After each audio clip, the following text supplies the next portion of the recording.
रामचंद्र की, सियावर रामचंद्र की, सियावर रामचंद्र की। जानते हो यहाँ क्यों उपस्थित हो? क्षमा प्रभु, परंतु मैं भी यही समझने का प्रयास कर रहा हूँ कि मुझे यहाँ क्यों बुलाया गया है। न्याय के लिए। दरबार में याचक और जाचक दोनों को न्याय के लिए बुलाया जाता है। ना ही मैंने कोई याचना की है और ना ही मैं कुछ जाचक हूं। फिर भी यह समझने का प्रयत्न कर रहा हूं कि मैंने ऐसा कौन सा अन्याय या अपराध किया है जिसके लिए मुझे यहां बुलाया गया है। अपनी पत्नी का त्याग करना क्या अपराध नहीं है? क्षमा राजा राम, पर यह मेरा व्यक्तिगत निर्णय है और मेरे इस व्यक्तिगत निर्णय में ना कोई अपराध है और ना ही कोई राज्य का नुकसान। मेरे इस व्यक्तिगत मामले को दरबार में क्यों संबोधा जा रहा है? क्या आपके राज्य में स्वतंत्रता नहीं है व्यक्ति को अपने अपने निर्णय लेने के लिए? उद्दंडी वस्त्रक। लक्ष्मण,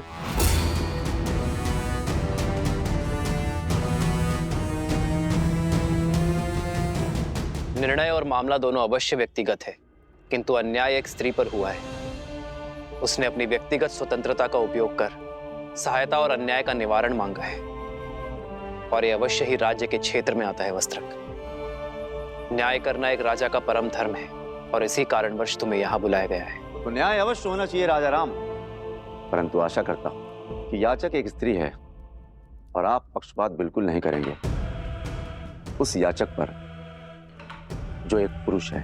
मौन हो जाओ वस्त्रक, अन्यथा यहीं तुम्हारी जिह्वा काट दूंगा मैं।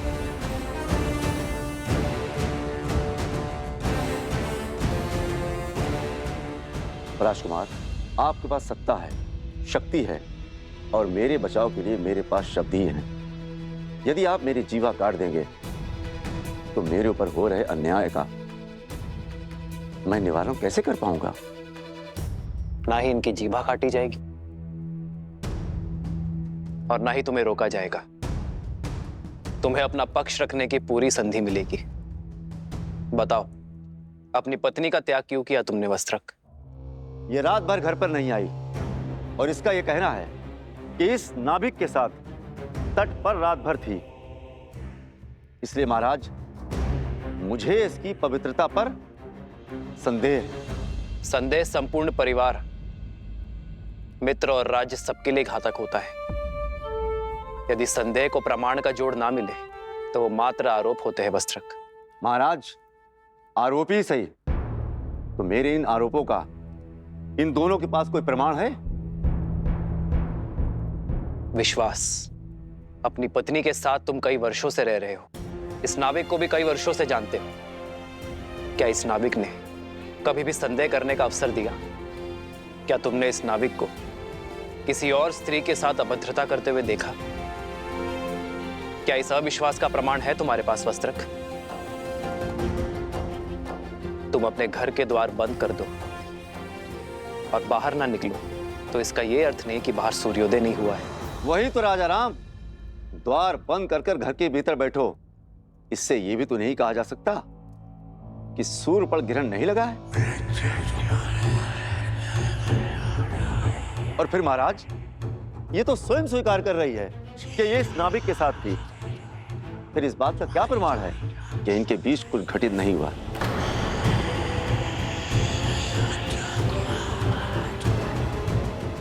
और महाराज, सिर्फ बात मेरी नहीं है, मैं अपनी पत्नी पर विश्वास कर भी लूं, मित्र पर भी विश्वास कर लूं।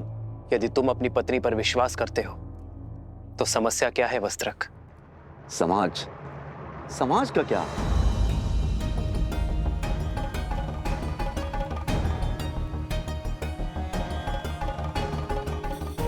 यही समाज जो अपनी बातों से मेरा घर फूकेगा, अपने कटाक्षों से मेरे संबंधों पर लांछन लगाएगा, यहां तक कि मेरी संतानों तक को ताने मारेगा, उल्हाना देगा। जहां कहीं से भी निकलेंगे फुसफुसाहट करेगा। महाराज, मनुष्य विवाह करता है सुखी रहने के लिए। जब सुखी नहीं रह जाएगा तो उस संबंधों का रखना क्यों? मैं एक वस्त्रक हूं, वस्त्रों पर लगे लांछनों को धोता, अपने ही मस्तक पर कलंक सजाकर कैसे जी सकता हूं?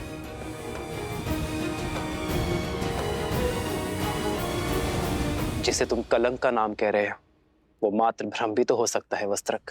कैसा भ्रम राजा राम? नाभिक से पूछिए, यदि मैं उसकी पत्नी के साथ रात भर अकेला रहता तो वो मेरे बारे में क्या सोचता? पूछिए मेरी पत्नी से, यदि मैं पर स्त्री के साथ रात भर बाहर बिताकर आता तो क्या मेरी पत्नी मुझ पर विश्वास करती? पूछिए इन सभाजनों से, यदि उनकी पत्नियां रात भर किसी और के साथ रहती क्या वे स्वीकार करती? यदि ये स्वीकार भी कर लेते तो क्या ये समाज तभी आवाज में बात नहीं करते, कलंकित नहीं करते?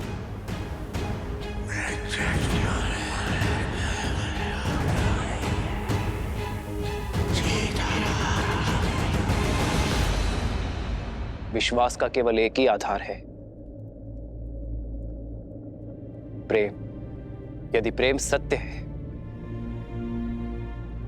तो अविश्वास कैसा? यदि प्रेम है तो विश्वास क्यों नहीं? क्षमा करना महाराज, समाज के शब्द रूपी बाण सबसे पहले सुख पर वार करते हैं और फिर प्रेम पर प्रहार करते हैं। मैं किसी उच्च पद पर विराजमान नहीं हूं और ना ही कोई बड़ा सेठ हूं जिससे लोग भय से या सम्मान से चुप रहेंगे। मैं तो एक मामूली वस्त्रक हूं। वस्त्र धुलने में कोई कमी रह जाती है तो कोई कुछ भी सुनाकर चला जाता है। हो सकता है मेरी सोच अनुचित हो और यह भी हो सकता है कि मेरी पत्नी पवित्र हो, पर मैं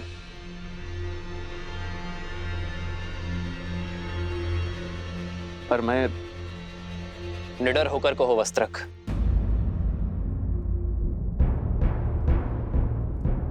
मैं मर्यादा पुरुषोत्तम राम नहीं हूं।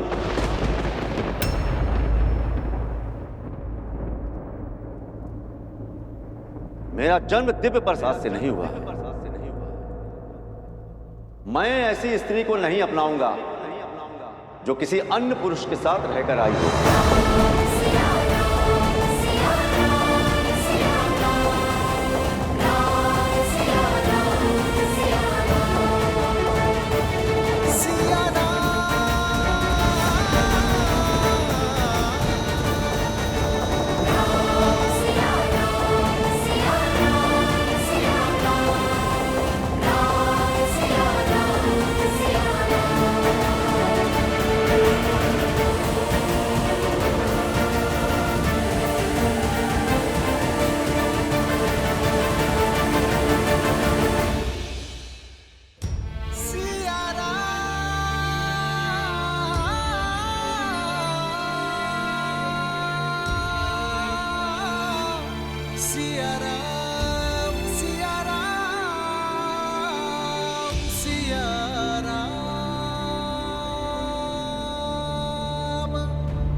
यदि हमारे रघुवंशी ऐसा समाज बनाना चाहते हैं जहां स्त्रियों की त्रुटियों पर पर्दा डाला जाए तो ऐसे में तो हम तो दूसरे नगर में बस जाएंगे।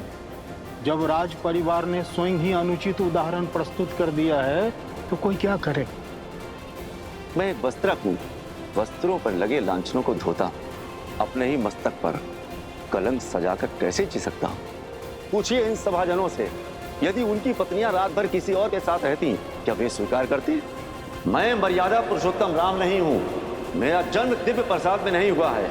मैं ऐसी स्त्री को नहीं अपनाऊंगा जो किसी अन्य पुरुष के साथ रहकर आई हो।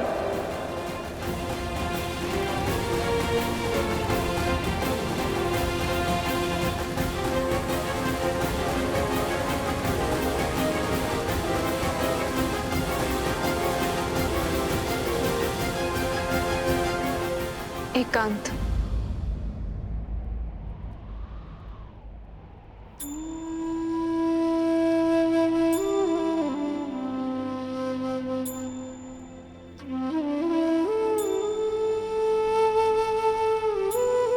चरित्र का प्रमाण जो लंका में दिया,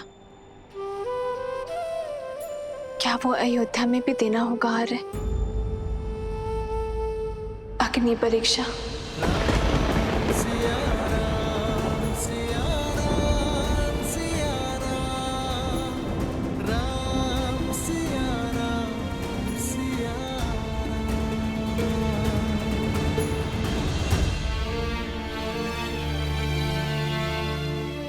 तुम अयोध्या की महारानी हो सीते, और मैं महाराजा।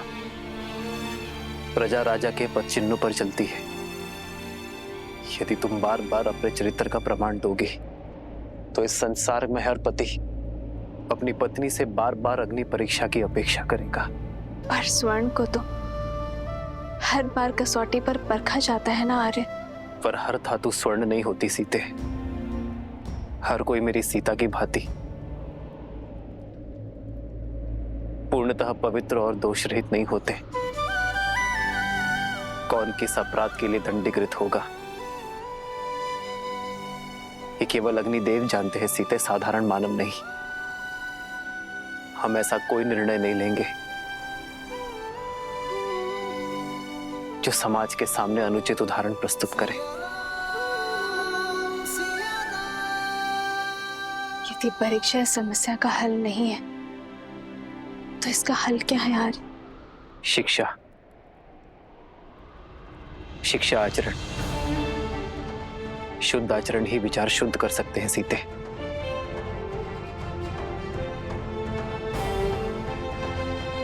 मैं नहीं जानता सीते कि अपने समाज को कैसे शिक्षित करूं, कैसे अपनी प्रजा के मन में उठ रहे प्रश्नों को रोको। वो प्रश्न जो उनके नेत्रों में दिखते हैं जब वो मुझे देखते हैं।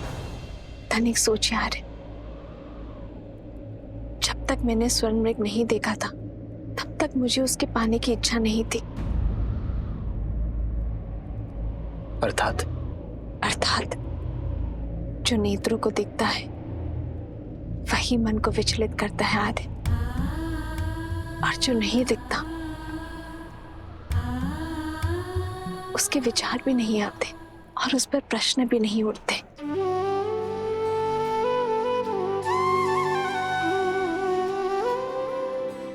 उचित कहा तुमने सीते। कुविचारों से बचने का एक ही मार्ग है, त्याग।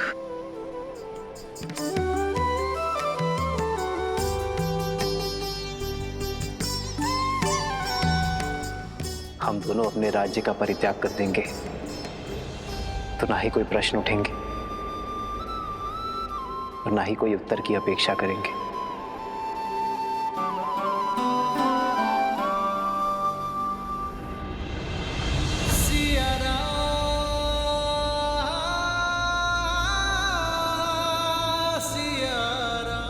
हम दोनों नहीं, केवल मैं आ रहे हैं। तो वो त्याग नहीं, समस्या से भागना होगा आर्य।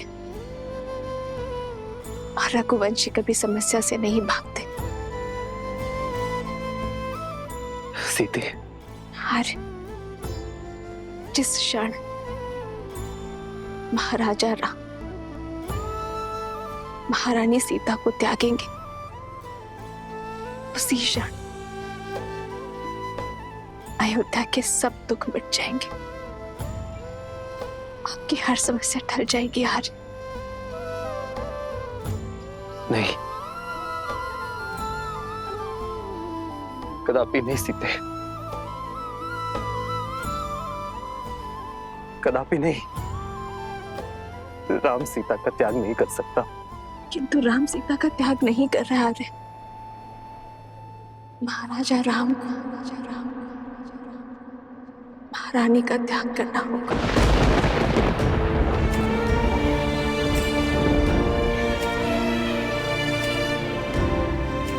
क्योंकि राजा राम पर उत्तरदायित्व है आर्य। रघुकुल की विरासत, अयोध्या के उत्थान का। यदि श्री राम ने ये सिंहासन छोड़ा तो अयोध्या में उत्तरदायित्व को छोड़ने का परंपरा बन जाएगी आर्य।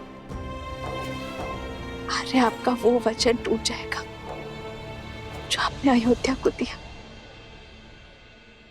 इस सिंहासन को दिया और अपने पूर्वजों को दिया।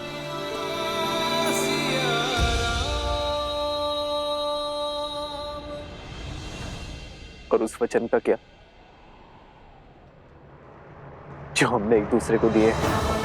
कि हर सुख में, हर पीड़ा में एक दूसरे का साथ देंगे।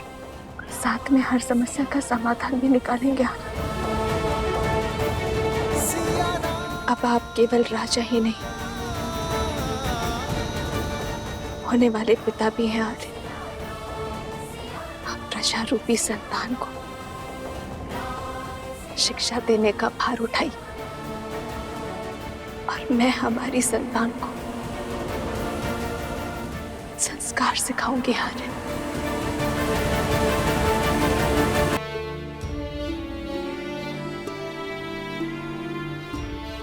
एक बार शांत मन से सोचिए, जो समाज, जो प्रजा मुझ पर, इस पर इतने लांछन लगाने को तत्पर है, उस समाज के बीच हम उसे संस्कार कैसे दे पाएंगे आर्य? यही पिता धर्म की पुकार भी है, यही राजा कर्म की ललकार भी है। हमें ये त्याग करना होगा।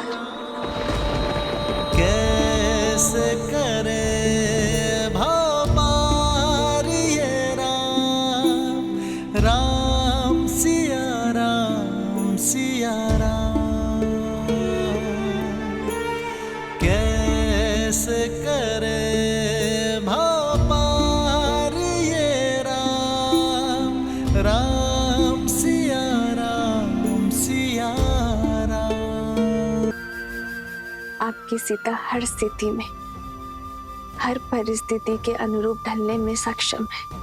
ठीक है, अब तुमने मन बना ही लिया है तो रोकेंगे नहीं। राम से बात करके जाने की व्यवस्था करवाते हैं। किंतु एक चिंता और है माता, आश्रम रिक्त हाथ नहीं जा सकती ना, तो सोच रही हूं कि आश्रम वासियों के लिए क्या उपहार लूं। तुम निश्चिंत रहो, कल उपहार की भी व्यवस्था हो जाएगी।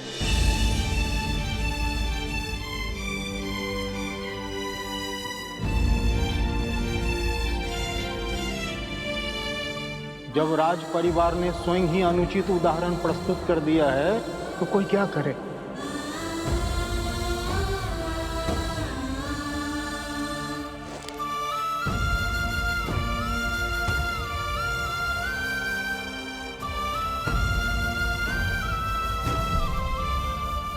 जब मन पर भार हो तो कितने भी दिए बुझा लो, अंधकार कर लो, निंद्रा नहीं आती आर्य।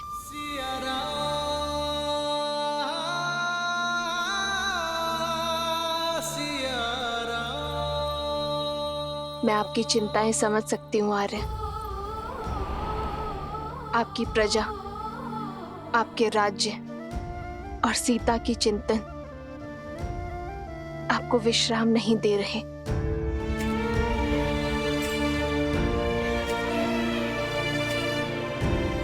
किंतु आपकी चिंता मेरे विश्वास से बड़ी नहीं आ रही। मुझे पूरा विश्वास है आप सब ठीक कर देंगे।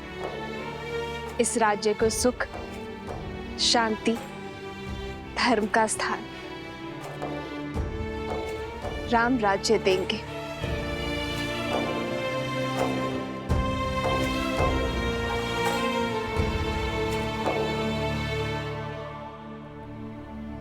ये आंसू भी ना कभी भी झलक जाते हैं।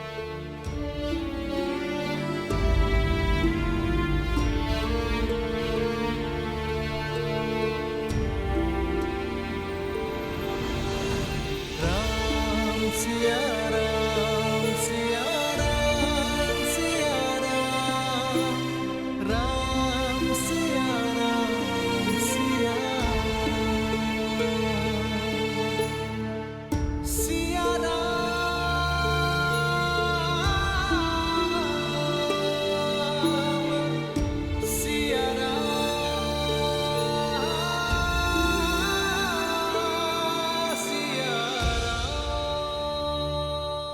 ये प्रेम और आशा का दीप है जो ना कभी बुझेगा और ना आप इसे कभी बुझाएंगे। निराशा शब्द में भी आशा भरी है आर्य। राम राज्य बहुत बड़ी आशा है। अंधकार को प्रज्वलित करने के लिए केवल एक दीप ही पर्याप्त है।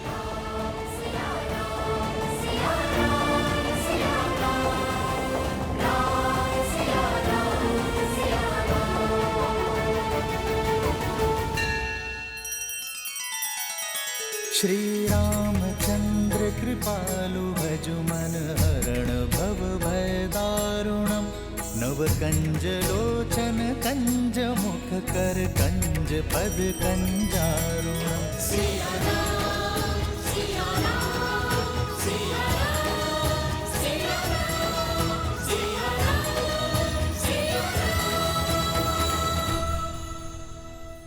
सियावर रामचंद्र की, सियावर रामचंद्र की, सियावर रामचंद्र की।